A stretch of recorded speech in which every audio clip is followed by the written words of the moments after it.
Hey, what's up, y'all? Today we're gonna be going over the weirdest Barbie dolls of the 2000s. Make sure y'all like and subscribe.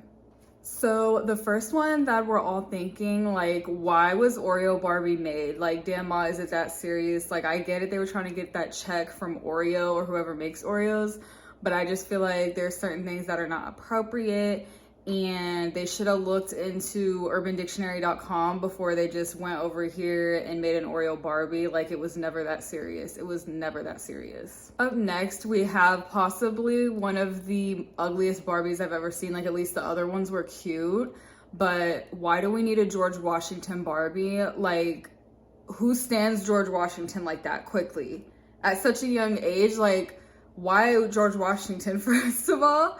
And like I said, who finna stand George Washington that they're like, mommy, I really need this George Washington doll. Like, that was crazy. They didn't need that. What about the other historians? Where's the Harriet Tubman Barbie? Where?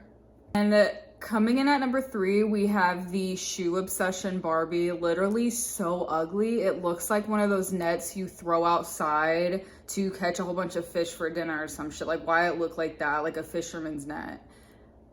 They were bored. They knew they had to think of something. Like, it was getting crazy. Because what is that? Up next, we have Grandpa Barbie, which I personally love the Happy Family line that they did or whatever. Like, Midge is that girl. Like, I love the aesthetics. I love how everything is like pastel purple. But Grandpa Barbie, like, who finna be like, ooh, mommy, I want this Grandpa Barbie?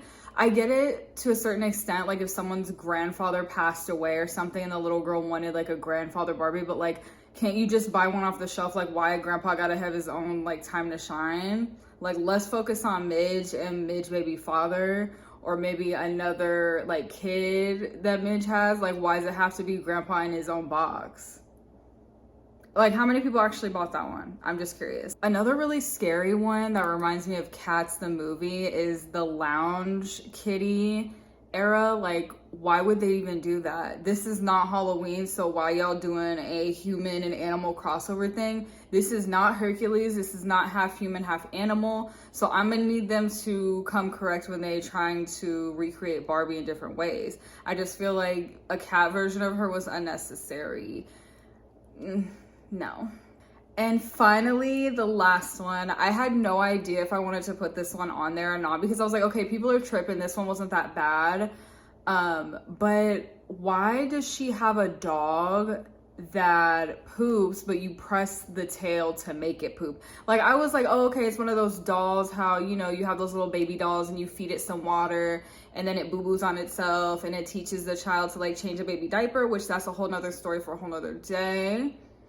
But it's this one, you make it poop. Like, you push his tail and then he poops. Like, that's a little bit much. Like, y'all should have just put the dog in there with the human in the box. Y'all didn't need to be like, ooh, and let's market it that it can poop. Like, that's just weird to me. Those are my top 6 weirdest Barbies of the 2000s. Make sure you like and subscribe if you would like to see a version of like 2010s Barbies, 60s Barbies, 70s Barbies, 80s Barbies, 90s Barbies,